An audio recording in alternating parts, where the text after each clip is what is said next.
Hello everyone and welcome back to the channel. If you're new here, this is Making It Happen with Mary and I am Mary. Today we are doing a first time thing on the channel. We are combining two of my favorite things, Bath & Body Works and true crime. Tonight I will be reviewing Candy Apple Cauldron as well as sharing a true crime story that matches the scent. So grab a snack, get comfy, and let's get into it. Okay, so today we're talking about Candy Apple Cauldron, brand new from Bath & Body Works. And the notes, I have a lot of thoughts on this. Oh yes, I do. Scent notes are mysterious green apple, simmering sugar, and crystallized bergamot. Now, I will say when I first smelled this on my haul video, I wasn't quite sure what to make of it because I got a couple of different notes from it. However, I have been wearing her pretty religiously over the last couple days and I have some thoughts. Mysterious green apple, simmering sugar, and crystallized bergamot. I'm going to start out with the body lotion. Look at this packaging, yo. How beautiful. Absolutely gorgeous. We're going to put a little on here. I will say I do feel like the cream is very strong this year. And the cream, I actually get more of a pop of that apple than I did from the spray. It smells amazing. Let me put a little bit of the spray on and we'll dive down deeper into what makes this spray as unique as it does. I will say the longevity on this is fire. Absolute fire. Oh my gosh. It is absolutely beautiful. The first notes that you do get is that sparkling, crisp apple. And you do almost get notes of what I consider caramely notes, but it's only in the beginning. Because as it dries down, I feel as if this gives more candy apple than caramel apple. It is definitely bright and zesty, but there's also these like spicy undertones to it that make it very unique, very different from what Bath & Body has put out in the past. I do feel sometimes it's a bit of a combination of several scents, and we'll get into that further tomorrow.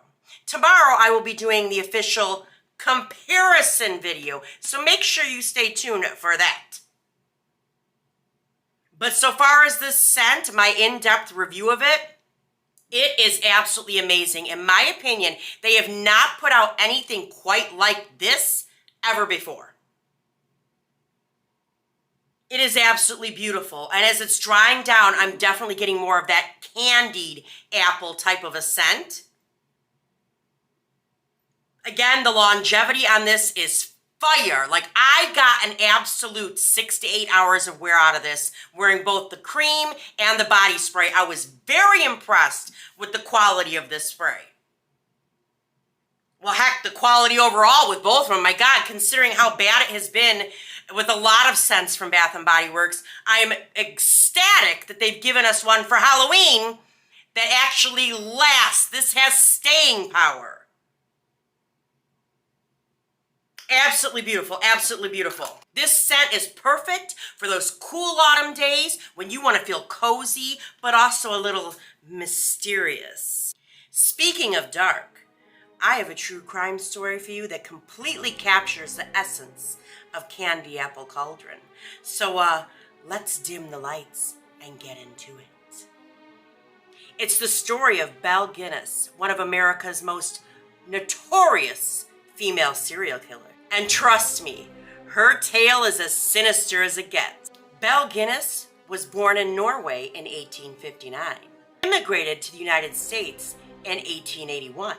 She settled in Chicago and married Mads Sorensen. Together, they ran a candy store, which mysteriously burnt down. Belle and Mads collected the insurance money, a pattern that would recur throughout her life.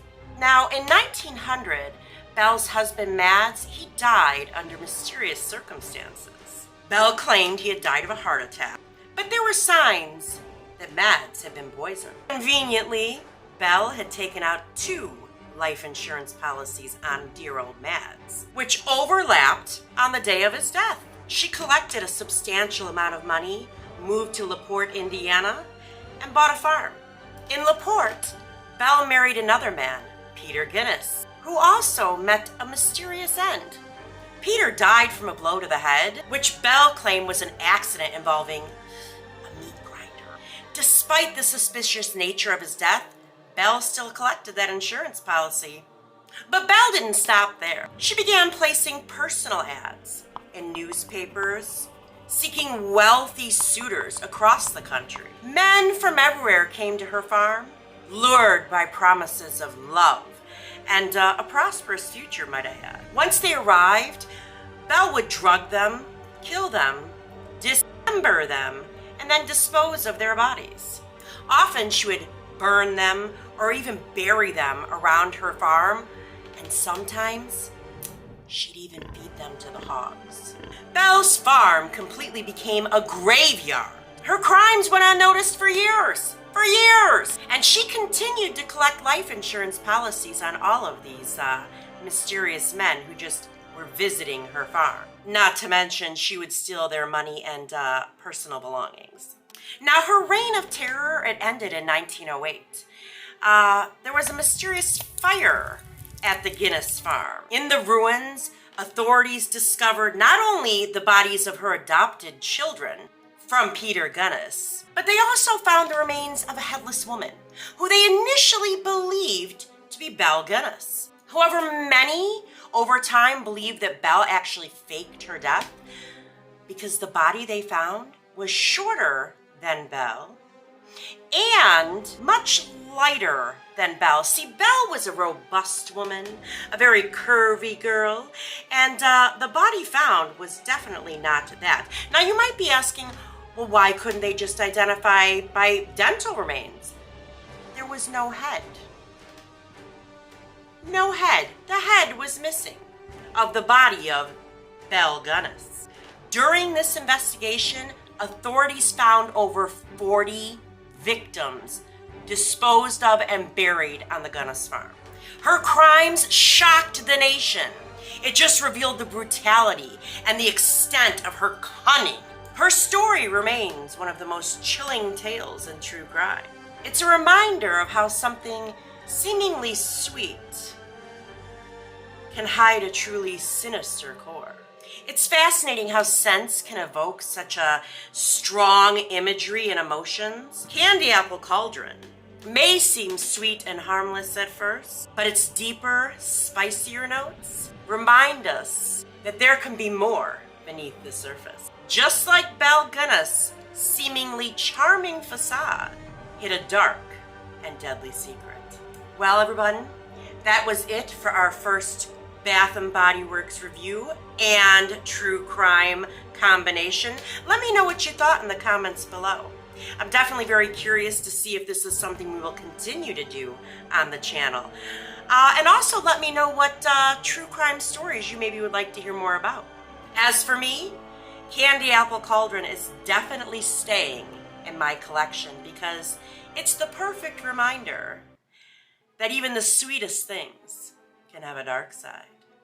Until next time, like, comment, subscribe, and ding the bell so you're alerted every single time your girl uploads.